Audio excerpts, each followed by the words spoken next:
what. Great. Welcome. Good morning, everyone. It is 9:35 a.m. on Friday, I believe it's the 13th. This is a meeting, really an update from Secretary French, Secretary of the Agency of Education, on ESSER funding. I know our House colleagues are, many of them are watching this. Senate colleagues will have an opportunity to view this as well as anyone else who is interested. And just to, before I pass it along to Secretary French, senators and others will recall that we put in statute that we would have a check-in with the Secretary and the agency as it relates to ESSER funding and the use of those funds, and have an opportunity and to weigh in, to give comment, just as the public too is able to and can give comments. As the Secretary will tell us in a moment, this is a part of the beginning of a process, and so there will be other opportunities. But again, what we asked for, and I think this is important for me to be clear, we asked to know how the administration is going to use these funds, and similar to the public, weigh in, but this is not, and I know we have Jim Demeray here, this is not where the legislature will be taking votes. The legislature will not be making policy. We gave this authority to the agency, but asked for this check-in. So with that, Secretary French, please feel free to edit anything or add anything before we get started. Oh, good morning, Dan French, Secretary of Education. I'm also joined by Jill Briggs-Campbell, who manages federal funds initiatives at the agency. Yeah, thank you for the opportunity to meet. Just to sort of put this in context again, we went through, I would characterize a very collaborative process in the legislative session this spring to deal with the influx of federal dollars. What emerged sometime around April was acknowledgement that there is a mandatory sort of state planning requirement. I'll refer to what we call ARP-ESSER now, ARP, American Rescue Plan. You're all familiar with ESSER as a program that started under the CARES Act. There was ESSER 1, ESSER 2, and what we call now the sort of third tranche of funding, ARP-ESSER. So with ARP-ESSER, there was a planning requirement embedded, and particularly this planning requirement at the state level, and there's also a local planning requirement. And I just want to situate this activity in, not to make an argument for Vermont exceptionalism, but we are fairly exceptional in our response to the pandemic, along with other New England states, I would argue, to a certain extent. But when the federal planning requirement came out, we had already started a planning activity in January, what we label education recovery. And I know you're familiar with that, as we shared with you some of that work. But we were, because of Vermont's, again, the New England states, fairly positive recovery approach in the pandemic, we were starting to contemplate the end of the pandemic in January and starting to think about what the impact of this pandemic would be on students' learning and their education. So we had gone through some stakeholder involvement. We then brought you some ideas to the General Assembly, basically that we saw the impact of the pandemic basically being organized into three focus areas. One, obviously academics, the other being social emotional learning, and the third being what we call engagement. And, the engagement piece in particular became sort of the impetus for the Summer Matters campaign, to really sort of put some effort into that. But we had already conceptualized sort of these ideas. I mean, these are general focus areas, so they shouldn't be surprised to anyone. And then, the federal government, with ARP-ESSER in particular, was putting in place an approach to really focus on getting states who never opened their schools to open their schools. So a lot of what I'll talk about today is just to understand that, firstly, Vermont had a planning initiative that was already underway. But secondly, a lot of the context of ARP-ESSER and why there is a state planning requirement is to ensure that schools reopen in the fall, in the coming weeks, because there are many places in the country that never opened at all. And a lot of what ARP-ESSER is designed to do is to promote schools reopening and to provide some, I would say, pressure or assurance to harness, a lot of the public input pieces in particular are around to put pressure on the system to reopen. Vermont, as you see in our sections of the report that pertain to that, we already opened our school. So it's sort of like for us saying, we accomplished that, and now we're thinking about what are the next steps in the recovery. Of course, we're at a different moment now, as I'll talk about somewhat today, just as sort of a sidestep. I'll talk about a little bit where we are in the next couple of weeks, opening our schools in the fall as a result of the Delta variant. But for the most part, we have to situate Vermont in this sort of planning context and satisfy the federal government requirements. And in the planning requirement here is tied to Vermont receiving the remaining third of its ARP/ESSER appropriation. So this is the carrot sort of with this, is that once we get an approved plan, the feds will release the remaining third of our appropriation. I will say to Senator Campion's introduction, this is we're at this sort of one milestone, if you will, which is the initial submission to the U.S. Department of Education. So what we worked with the General Assembly on, not only you creating the appropriations that are listed in the plan, but also that we would have this check-in prior to us submitting to the U.S. Department of Education. So that's kind of what we're looking forward to doing in this month in August. What we know about what other states have gone through in the submission process, it's very unlikely that the U.S. Department of Education will approve this plan on its initial submission. So just to sort of take some of the pressure off of this moment, we are going to try to submit our plan here in the next couple of weeks. We will get feedback from the U.S. Department of Education on the plan, and we'll share that feedback with stakeholders, including policymakers. And again, we'll be looking for feedback and going through other iterations of this, because again, not only is this specific to this planning requirement, but also ARP/ESSER and a lot of these funds are multi-year investment. So it's, I don't think anyone thinks that we can articulate all our needs and now what we'll need in the next couple of years. So that's sort of the context to sort of situate the planning requirement for what it is. Again, it was fairly easy for us to navigate some elements of this planning requirement because we had already started this process of recovery. And then really, I say the more glamorous parts of the plan pertain to how the funding is used. And that too was already sort of accomplished through our partnership with the General Assembly. So you appropriated essentially the larger buckets and specifics, to a certain extent, specific activities that otherwise states would be doing for the first time, and you could imagine not all legislatures were directly involved in these issues. So states coming up with the plans for money would be very interesting to stakeholder groups and school districts and so forth.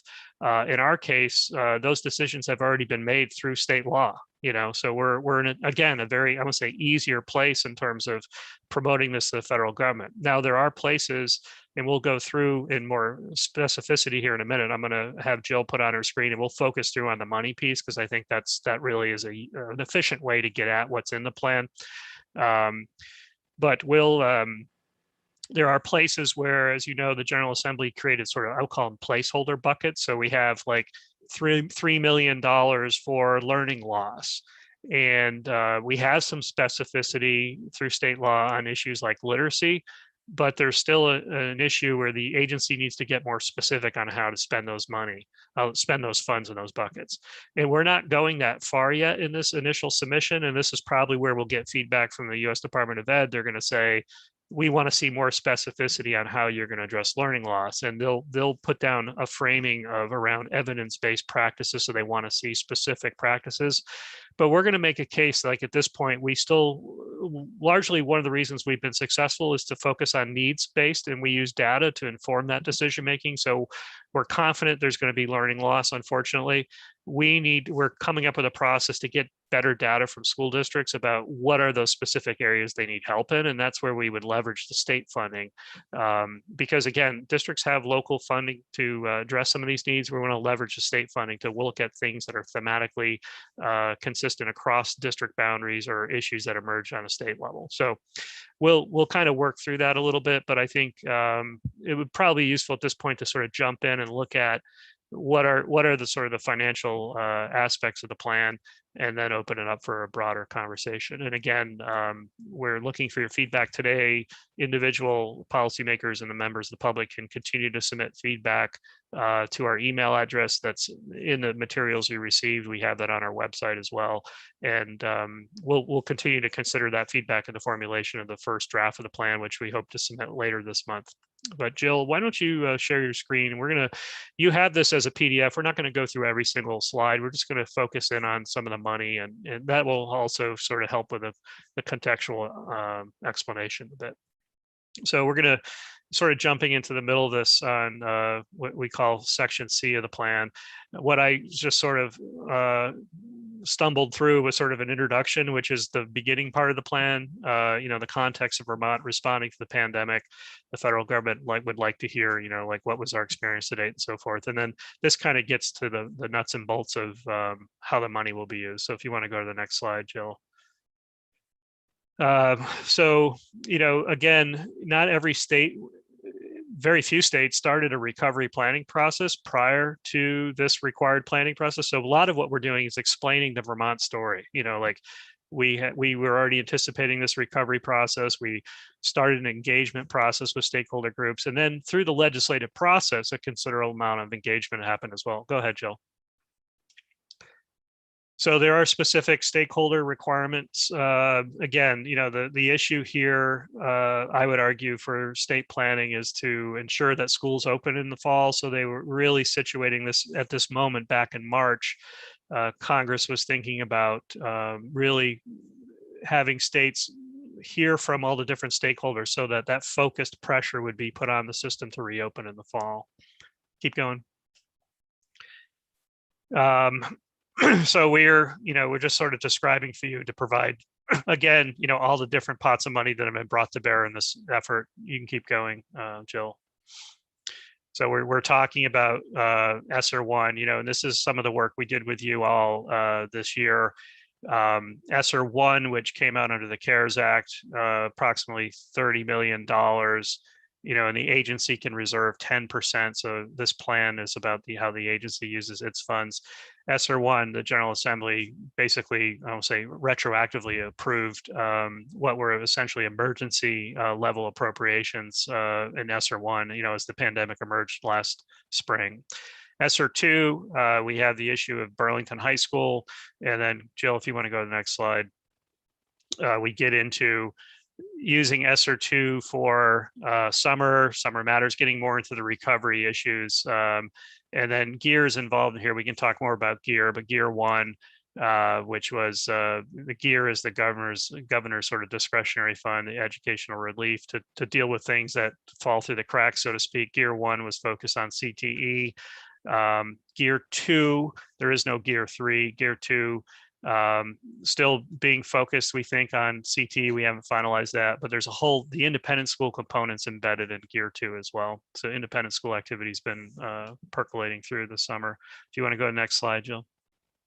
So just again, sort of more summary, ESSER 1, basically the emergency response. ESSER 2, we decided, working with the General Assembly, to sort of put all the summer activity into ESSER 2. So those funds expire before ESSER 3, and GEAR 2 still being worked on. So keep going, Jill. So that brings us, as we get closer to ARP ESSER.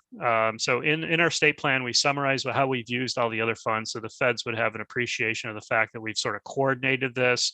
We've been doing this very intentionally based on need, and we intend to take a similar approach going forward with ARP ESSER. Go ahead, Jill. So maybe, Jill, I'll turn over if you want to add some narrative to this, because she's been the steward of the plan a bit and also managing the fund. So maybe, Jill, if you just want to provide some narrative on this section and going forward, and I'll chime in as appropriate. Yeah, sure thing. So Dan's already signaled some of this. As Dan said, I'm in charge of keeping track of the dollars here. So just for context, and this was in the earlier section of this slide deck that was sent, ARP ESSER is a total of over $280 million to the state. 256 million of that goes directly to LEAs, so 90% of it. And that leaves 28 million for the state set aside. And through legislative action in the last session, almost 18 million of that has been appropriated in those kind of larger buckets or through specific programs.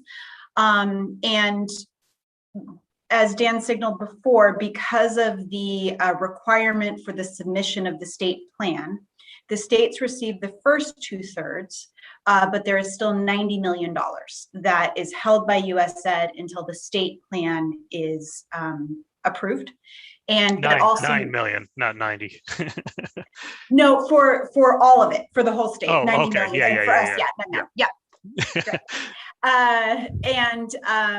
And so that also means, just for a little bit of context, that the LEAs also are waiting on that final 1/3 as well before we can release funds to them. Yeah, just to pause there again. So LEAs are school districts for those watching at home. So 90% of all ESSER, this has been consistent through ESSER 1, ESSER 2, and ARP ESSER. So 90% of the money goes to districts. 10%, up to 10% may be reserved by the SEA, which is the Agency of Education in Vermont. SEA stands for State Education Authority. So in ARP ESSER, which is where this planning requirement emerges, we have to talk about how to spend the state money. This plan doesn't really speak a lot to how the locals spend their funds. You know, they have some discretion. We monitor their compliance with state law. So what you see here is that 10% of the ARP ESSER for us is 28 million at the state level. The General Assembly has appropriated 17 million of that. In order for us to receive the remaining third, we have to have an approved plan. And coincidentally, a third of what is left at the state level is approximately equal to what we haven't appropriated yet. So our sort of plan of action here is we're going to do an initial submission of this plan to the federal government with the goal of getting an approved plan in place prior to the General Assembly sitting down next spring and deciding how to appropriate the remaining money. So hopefully we'll have that in hand. But to Jill's point, we also need to enable the remaining third for the local. So 90 million is the total. The locals also will need access to their remaining third at some point. But for now, we're in good shape. But it's important to move this planning initiative forward so that we can get the funds on hand. And then Dan, before you dive into sort of the nitty gritty of this section, the one other thing I would point out that differentiates ARP ESSER from the previous two is that the federal government has specific mandates around specific uses of the funds at the state level, at the SEA level. And so we'll see that broken down here in the subsequent slides. And Dan had alluded to this around specific evidence-based interventions.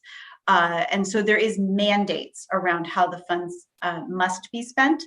And there is also a mandate for the LEAs around 20% of their funds, and a specific emphasis on the disproportionate impact of COVID on specific underserved student groups. I'm saying the word specific a lot because it is different from the previous versions.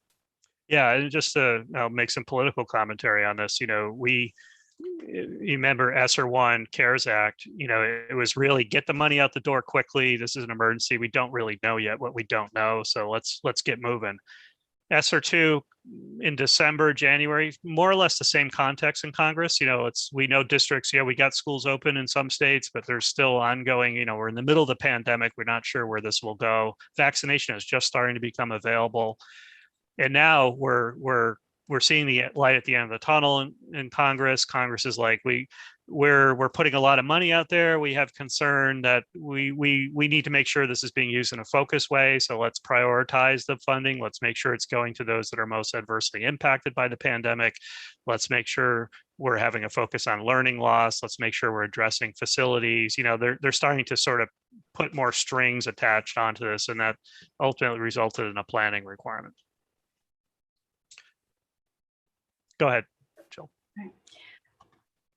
All right, so here are the specific groups that are called out. And I would say there's a requirement that every spending priority address all of the specific groups. So that is something that we need to be cognizant of.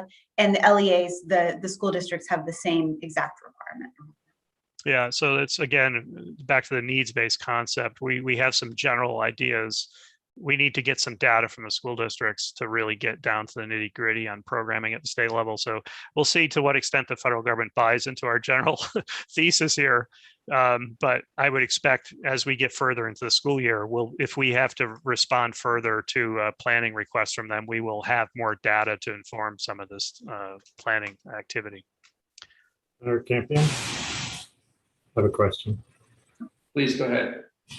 On that, on the gender, what do they mean by that? Yeah, those are good questions. I mean, I think we'll get feedback on that.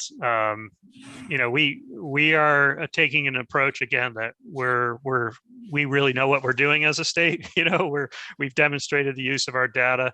We're not taking this planning requirement down to a level of specificity at this point, and I think we'll see what they give us for feedback on some of these issues. And not to take that question directly, Senator Perlchik, but Jill, if you just want to go to the next slide, this is a good concrete example, I think. So we have this mandate, for example, on the loss of instructional time, and that we have to reserve a percentage of our state dollars, and that equates to $14.2 million. You know, the plan sort of prompts us to identify the specific evidence-based interventions that we're going to use. And our argument is we don't know yet. You know, we're going to sort of go forward where we have some plans on how to collect some data from districts to look again at what the patterns are. We're going to be attentive to this issue. We have coincidentally a specific appropriation. Again, in our plan, we're describing for them the fact that we've partnered with our General Assembly to appropriate these funds. So that's unique information. Not every state has gone down this path. So we were going to be describing the Vermont context, and we're going to be saying, you know, literacy outcomes. We know this is in the domain of learning loss, so we're ready to rock and roll in this area. But when we get more information, we will unpack issues like gender. If we see patterns, for example, that female students have done worse than male students, and therefore it might warrant a state level intervention that it focuses in specifically on the needs of students. We might not see patterns in gender, you know, so I could just see that sort of being our next iteration of this as we get more information back. But that's an example. Quick follow-up. Please. So I thought what Jill had just said there was that the plan has to address all those identified populations that would disproportionately be affected by COVID. But your plan is saying, yeah, we agree, but we don't know what those are yet. So we're not getting to that specificity is basically. Yeah. And the other piece of to give them confidence is to say, look what we've done before as a state. You know, this has been our thematic approach. We've already been involved in, you know, planning and anticipating for recovery before you guys even thought of it. You know, we were already talking about it. So we'll see how it goes, you know. But I would expect some feedback from them on that. Okay, thank you.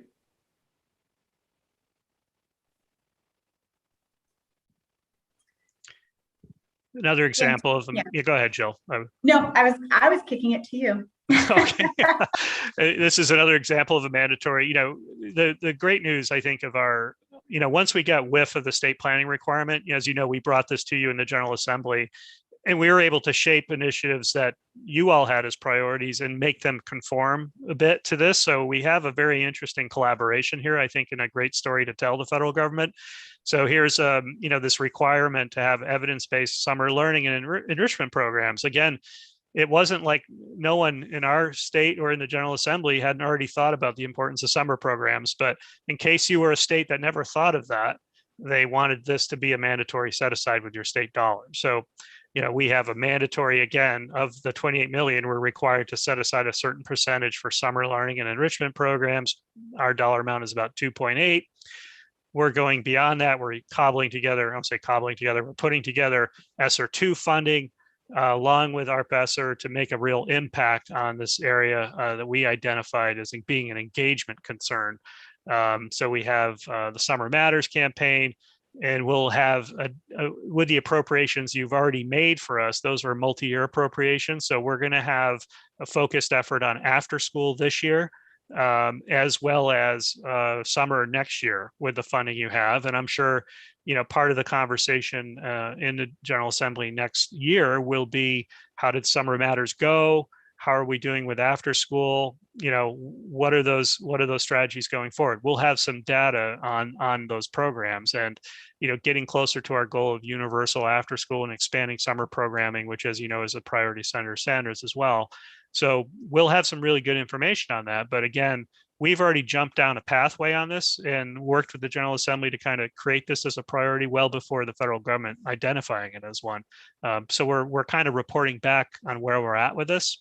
To the extent it's evidence-based summer programs, we'll have our own evidence, of what we've done, but we're not necessarily, in another state's context, they might be looking at the national clearinghouse of like what's effective programming and saying, oh, we're going to stand up the Icelandic model for intervention in our state, or so forth and so on. We're in a different position, and we're trying to sort of weave, sort of thread a needle in terms of meeting the federal requirement, but also acknowledging that we're kind of leaders in sort of figuring this out.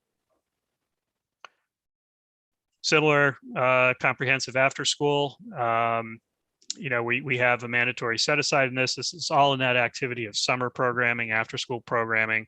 We're ramping up to sort of certainly leverage existing initiatives like 21C, that's 21st century learning programming. But we're also going to be working with our public-private partnerships, again, very similar to Summer Matters, to round out programming, particularly in those areas where they need help standing up programming. So after school will be a priority, not just because the federal government says it should be, but it's also going to be a key part of our engagement strategy, but also part of our learning loss strategy.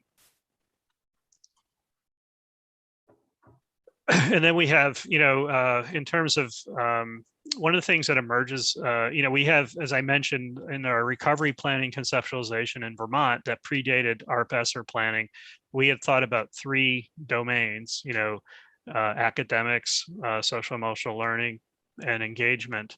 We already, as you know, started to have our multi-year policy initiative that predated the pandemic around improving the quality of our school facilities. There is an opportunity under ESSER to work on school facilities, both with the LEA funding and the state level funding. But there's also acknowledgement in this planning requirement, almost a 4th bucket, that we address the condition of our facilities. Again, the emphasis in the context of ARP-ESSER is about getting states to open their schools, perhaps for the first time. So there's still some emphasis on issues of HVAC, PPE, and so forth and so on. So that shows up here. We have, you're familiar with the work of Act 72. We have a rather detailed approach to school facilities that we're standing up right now. And then these, under Act 74, we have these sort of buckets that I talked about previously, where we're going to be working. We have to develop more specifically. And then the initiative community schools, which is going to just add a lot of coherence, I think, to the work around after school and summer programming, and looking at how to do an integrated service delivery model around the issues of recovery. So all these things kind of come together, I think, in a very coherent way. Go ahead, Jill. More summary detail on how the pieces kind of come together. Again, this will be a fairly unique feature for the federal government to digest. Each state's a little different, right? But we have this sort of combination, I think, of very intentional planning, pre-federal requirement planning, combined with activity of the General Assembly that essentially was coordinated with the compliance requirements of the ARP-ESSER planning. And then, sort of, I would say a third dimension of just being sort of future looking based on data that will be emerging as we dig into the recovery work this fall. So it'll be interesting to see how they react to this. But Jill? That was the last slide. Very good. So I think, if that was a very efficient way to reorient you to this work, I know you've been on summer vacation a bit, but it is, again, we're looking forward. The milestone here is the initial submission of a ARP-ESSER plan, and that plan largely describes how we use the state money, the 10% of ARP-ESSER. It is a condition that we get an approved plan. prior to receiving the remaining third of that appropriation, and that affects the LEA funding as well as the state level funding. We've been trying to thread a needle on saying, you know, Vermont's been a national leader in the pandemic response. We anticipated the recovery. We've already started to conceptualize the recovery. The planning requirement came out, so we're trying to leverage this federal planning requirement to keep moving on our state planning. That state planning thread was already being utilized by the General Assembly to appropriate and to focus strategies on specific policy goals that the General Assembly had and has started to create as a result of the recovery. And just to give them confidence that we do this very intentionally and very collaboratively. And that will be our initial goal and initial submission. Again, I don't predict it will be approved, but maybe we'll be surprised.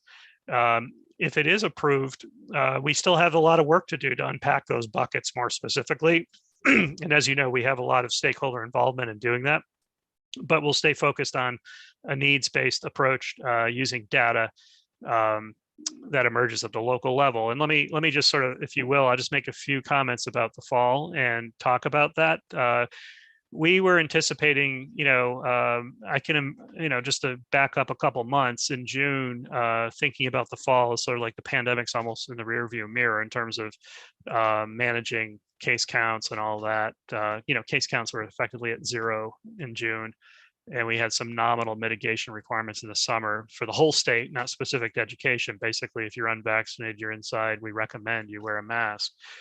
And and therefore we were really focusing up our efforts at the agency to take the work that the General Assembly passed and acted, which is all, I would qualify it all as recovery work, and to really hit the ground running in the fall with recovery work. And what we were largely looking at, you might remember during last year, during the operational, I'll call it the operational phase of the emergency, we stood up a monthly data collection from schools. It was a survey that gave us information on to what extent students were learning in person, remote, or hybrid learning. So we could, that was an important aspect of our decision making. Similarly, we are contemplating standing up a data collection for recovery because we want, we have these general planning domains, academic, social, emotional learning, engagement, and the fourth one being facilities. To go down a next level to sort of that evidence-based strategy level, or what are the specific strategies we're going to fund, we need more information about what the patterns are underneath those buckets. So we were going to stand up a data collection, and we're still talking about standing up a data collection. School districts have these things called educational support teams, or ESTs, where students are referred for need. We were going to develop a sort of standardized approach to that, and we're still interested in doing that so that we could see the patterns of specific needs. So, for example, what do we mean by learning loss? Is it a gender issue? Is it a grade level? What does learning loss mean at the high school versus elementary?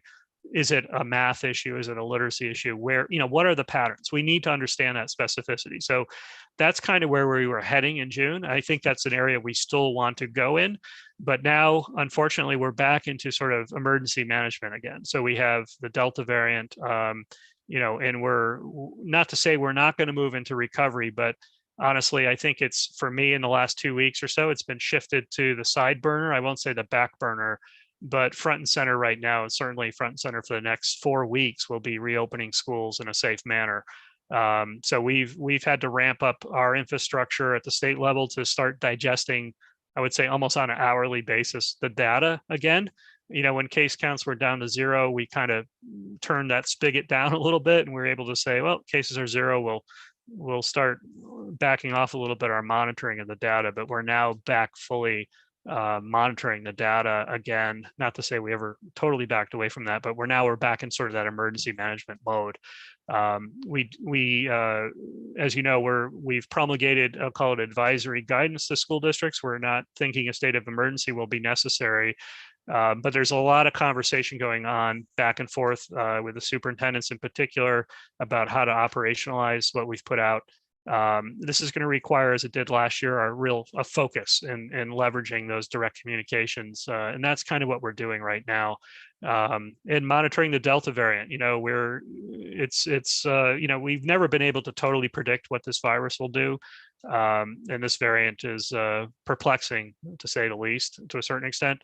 A couple of weeks ago, looking at modeling from the UK and Israel in particular, two highly vaccinated countries, we saw them peak on Delta, then come down precipitously. So we were hoping like 8 or 9 week period. That would put us somewhere in mid to end of September. We'd start to see that decline. We're still hopeful that will happen. But we're starting to see cases inch up a little bit in both the UK and Israel right now. So it's puzzling and concerning. We still know doubling down on vaccination is the way to go. So that's really where we've got to go from a policy standpoint. And we're ramping up our infrastructure this month to really make vaccination convenient, easy for the school age population. We expect there will be a EUA, emergency use authorization for the Pfizer vaccine for 12 and under, probably before the end of September. So that will also be an operational consideration as we get going into the fall. And we expect the vaccines to receive full approval in early September. You know, right now they're operating under emergency approval. So that once the FDA gives them full approval, that'll have implications for staff. And, we're seeing that play out across the country now, to what extent vaccination is a requirement in certain settings. And, we've put forward some initial guidance on some sectors, those that basically involve 24/7 care. But that'll have implications across the economy and education as well. So vaccination, the policies around vaccination, to Senator Campion's prompt, we welcome the opportunity to give you an update as policymakers on sort of the operational emergency aspects. They do tie into our ability to sort of implement the recovery, but I would expect through mid-September, there's going to be a focus on sort of just comfortably operating in this new dynamic, which is different than last year, but it's going to take us a while to work through issues like contact tracing, standing up our new surveillance testing program, monitoring the data and the mitigation steps and so forth. So I would welcome the opportunity to give you an update on that. Probably third week, fourth week of September, I think would be probably a good time to do that. And sort of, we could do that regularly through the fall at milestones if you'd like. So why don't I end there and open it up to questions on the plan, or any questions at all you might have about where we're at in the process or our mitigation approaches. First of all, thank you so much, both of you. Jill, good to see you. Sorry I didn't say hello when we first kicked things off. I know the two of you have been incredibly busy, and we all appreciate everything you're doing. Any questions on anything that Secretary French or Ms. Brooks Campbell mentioned, whether it's related to the plan or opening? Please go ahead, Senator Birchler.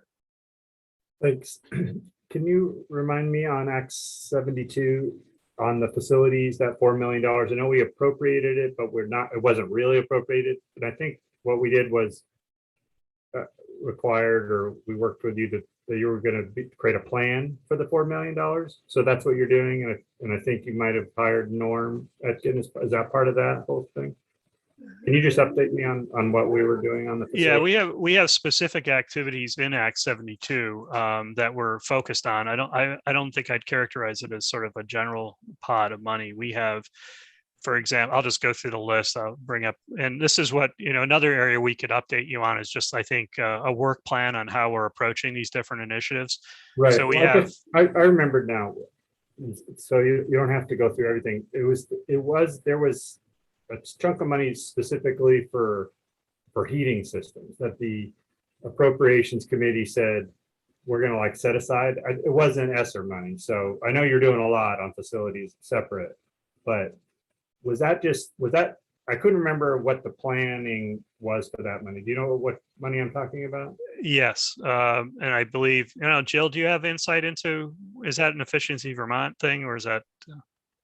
Oh, that's right. So that's not one that, so we do the indoor air quality grant with Efficiency Vermont. That's held by AOE. The energy efficiency is separate but related and not held by AOE. But just for your information, we have been meeting with Efficiency Vermont almost every week for the past month or two. We're really cognizant of the way that HVAC projects need to, always be incorporating energy efficiency, and their team, it's what they do. So it's always part of their scoping of any particular project. Right. I'm glad to hear that. So, but I guess maybe I'll check with Efficiency Vermont. I'm trying to remember what triggers that for me. I don't know if our chair remembers or Senator Chittenden that I remember Senate Appropriations said, well, here's $4 million that we're not spending. We'll put it, there was language about this, heating or renewable energy heating program for schools. And I can't remember what the trigger was or if there was a task over the summer, but I guess I'll check into that. Yeah, I think if I'm looking at the right section, in fiscal year 2022, there's established a renewable efficiency heating systems grant program. Right.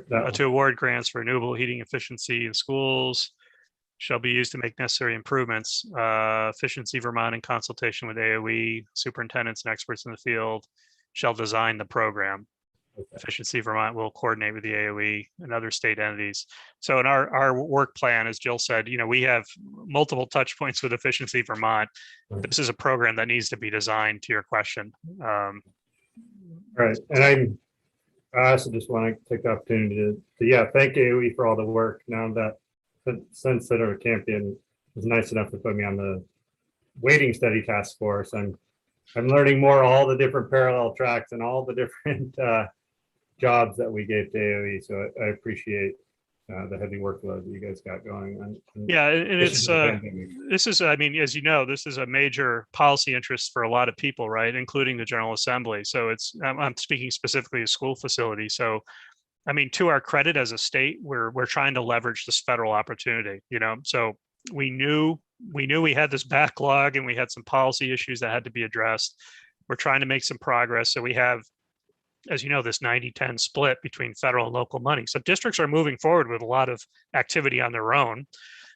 We brought Norm online, Norm Eckkind, who has this extensive experience working with school districts. He's kind of just concluding the first, July's kind of come and gone, but he transitioned. The first phase of his work was sort of information gathering and just sort of seeing what people are doing with their local funding, talking with vendors he's worked with. I mean, he's been in every school in the state pretty much. So trying to get him up to speed, also then to coordinate with Jill and Cassandra Ryan and some of our compliance folks who are really fluent in what you can and cannot do with ESSER, and to situate then to sort of bring that coherence and, okay, what are we going to do to move forward? And then we have specific tasks in Act 72 around revising the construction standards that require us to contract out for certain pieces. But, there is an urgency to this work because on the immediate horizon, as we knew, is a major investment of federal dollars in infrastructure. So we're seeing that start to emerge, and there's going to be more of it down the road. So we have to kind of keep building, as complex as this is. We have to keep ramping up the system to make these connections. That's why, having weekly conversations with Efficiency Vermont is really useful. We just need to stay in contact with everyone to manage what will be a major piece of work. And it's not all going to be done in 6 months. As you know, this is going to be a major initiative that'll take us through the next couple of years at least. Just for informational purposes, we've using their ESSER funds, schools are moving forward with improvements to HVAC and facilities. And so we have over 24 school construction projects that are under review. And we've developed a process that meets all the federal requirements that also we're sort of building for the future, as the secretary was just pointing out, including the indoor air quality, including any future infrastructure or other federal funds. So they are moving forward, and we are, recognizing the urgency, trying to push those through as quickly as possible. And at the same time, we want them to maximize and braid their funds. So the indoor air quality grant, we do not yet have that funding from the Agency of Administration, so we can't open it to the field, but we are working very closely with the field. We meet with them. The secretary meets with superintendents every week, and then we also have a team that has an ongoing Wednesday morning conversation. And so we're in very, very tight conversation with the field around these issues.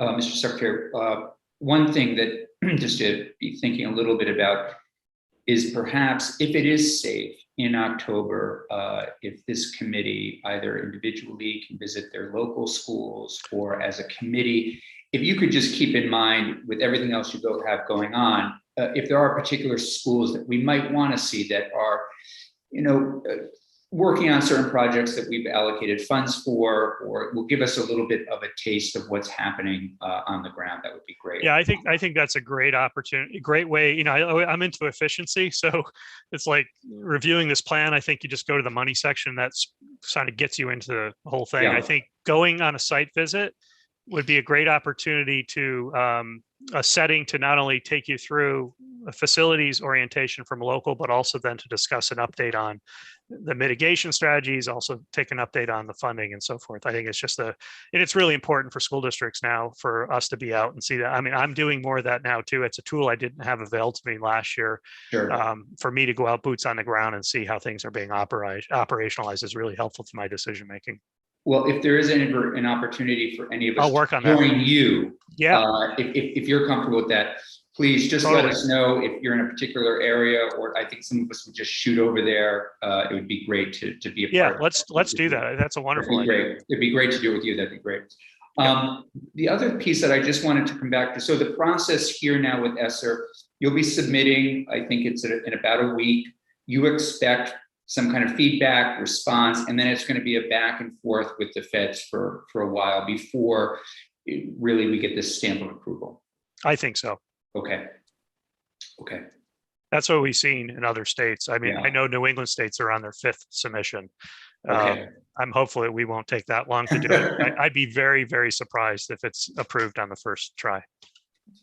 We're trying to learn from their experience Sure, as no, well. So there's an advantage to going late here. Absolutely. Well, you never know with Vermont and with the incredible work that all of you've done. I don't think I'd be shocked if we had smaller numbers than 5 or 6. I think we're going to get some very specific feedback and points. Like, I know we're not specific enough necessarily in some of these buckets, so they'll probably press us a little bit on that. Yeah. And I think a month from now, we'll have some information after the opening of school that would allow us to respond pretty efficiently to that request. But it's also useful to cue in the broader public as to the process. I think Absolutely. the idea of stakeholder feedback on this is really critical to get every Vermonter aware of what's going on. And, it just promotes a better understanding across the board of what the issues are facing our schools. And again, for those watching, who might not be legislators, you can find a link on the agency's website, the spot where to email comments, questions, general feedback. Terrific. Other questions or comments from anyone?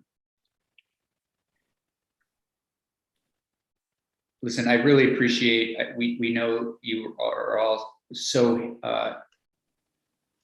working incredibly hard, and it's all full steam ahead at the agency, particularly with the Delta variant and in school, us being in August. So thank you for all that you're doing.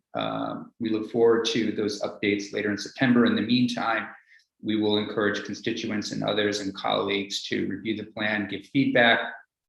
We'll all stay in contact. And again, if there is an opportunity, Secretary French, when you're going to be in the field, please, if you're willing to do so, shoot us an email, and maybe a couple of us could visit with you here and there. Yeah, that's a great idea. And thank you all for your support. We greatly appreciate it. Yeah, thank you all for all your work. And please thank Maureen. She's probably watching this. She's been a great resource to me as we've been setting things up. So thank you.